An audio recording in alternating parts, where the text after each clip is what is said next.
출애굽기의 헬라어 제목은 에스호도스입니다.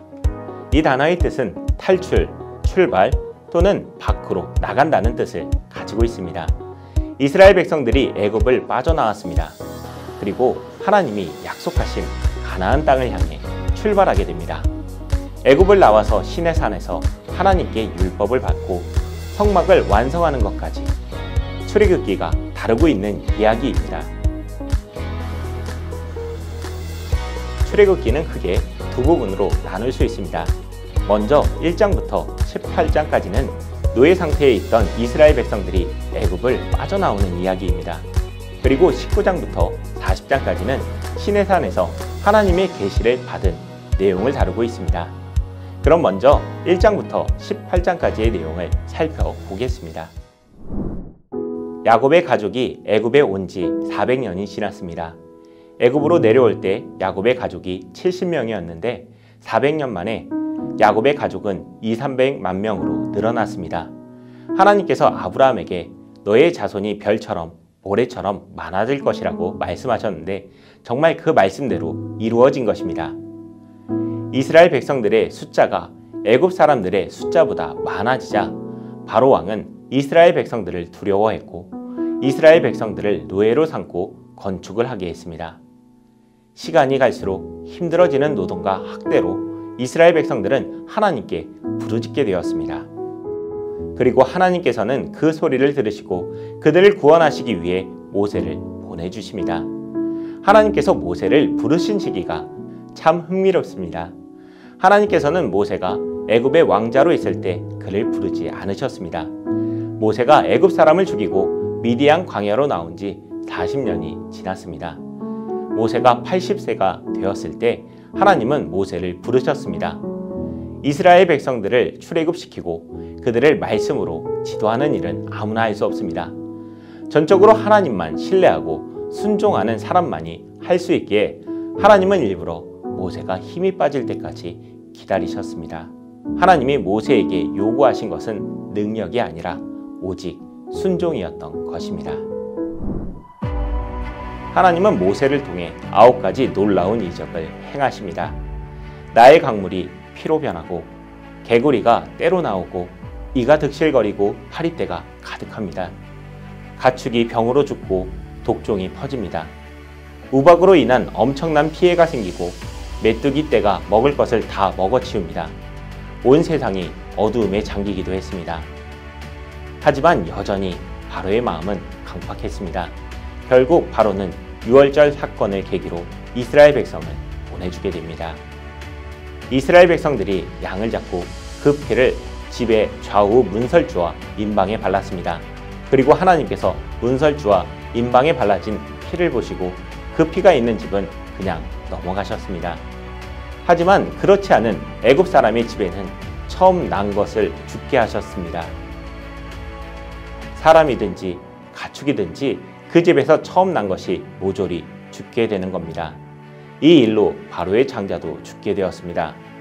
마지막 10번째 재앙으로 드디어 이스라엘은 출애굽을 하게 됩니다.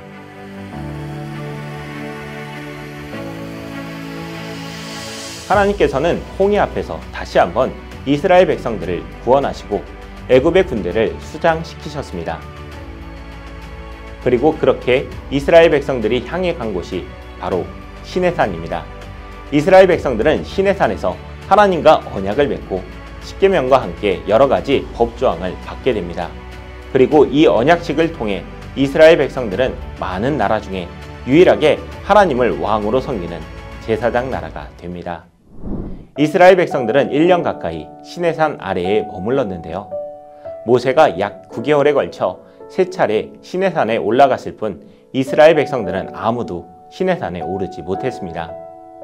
하나님은 거룩한 분이시고 이스라엘 백성들은 거룩하지 못하기 때문에 함부로 하나님께 나아갈 수 없는 것이지요.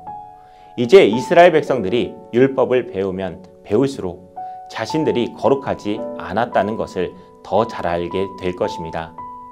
그렇게 되면 지금보다 더 하나님이 두려워서 하나님께 나아올 생각을 하지 못하겠죠. 이제 하나님은 이스라엘 백성이 하나님께 나아올 수 있도록 성막을 세우라고 명령하십니다. 이스라엘 백성들이 거룩하지 못할 때도 하나님은 그들 중에 함께 계십니다. 성막의 의미는 하나님께서 그들과 함께 하시는 것을 의미합니다. 성막이 완성되었을 때 하나님의 영광이 성막에 충만했습니다. 하나님은 아론을 제사장으로 세워주십니다. 이스라엘 백성들은 희생제사를 통해 자기들의 죄를 속함 받을 수 있게 되었습니다. 모든 민족 가운데서 하나님을 섬기는 거룩한 백성으로 살아갈 수 있게 된 것입니다. 출애굽기는 권세자들이나 우상들이 하나님 앞에서 아무것도 아님을 보여줍니다. 이스라엘 백성들이 생각할 때 당장 우리를 괴롭게 하는 저 바로왕이 이 세상에서 가장 강한 사람인 것 같지만 실제로는 그렇지 않았습니다. 하나님이 10가지 재앙으로 애국과 바로왕을 치실 때 이스라엘 백성들은 깨달았습니다. 하나님 앞에서 바로왕도 애굽의 신들도 아무것도 아닙니다. 하나님이 강하시며 하나님이 얼마든지 나를 구원하실 수 있는 것입니다. 저와 여러분도 마찬가지입니다.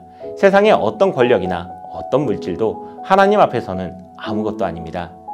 우리는 출애굽기를 읽으면서 위대하고 강하신 하나님을 깨달아야 할 것입니다. 한편 출애굽기는 신약과 많은 연관성이 있습니다. 6월절에 양의 피로 구원을 받았는데 예수님은 6월절에 십자가에 달리시고 피 흘려 죽으심으로 우리를 구원하셨습니다. 또 출애굽한 이스라엘 백성들이 홍해를 건넜는데 이것은 신약시대의 세례와도 같습니다. 또 이스라엘 백성들이 시내산에서 율법을 받고 하나님의 백성으로 세워졌는데 신약시대에서는 오순절날 예수님의 제자들이 성령을 받고 하나님의 백성으로 세워집니다. 우리는 출애굽기를 보면서 우리의 구원을 깊이 생각해 볼 수 있는 것입니다. 출애굽기를 더 자세하게 알고 싶으시다면 위에 출애굽기 성경 통독을 누르시고 출애굽기 전체를 직접 읽어보시기 바랍니다.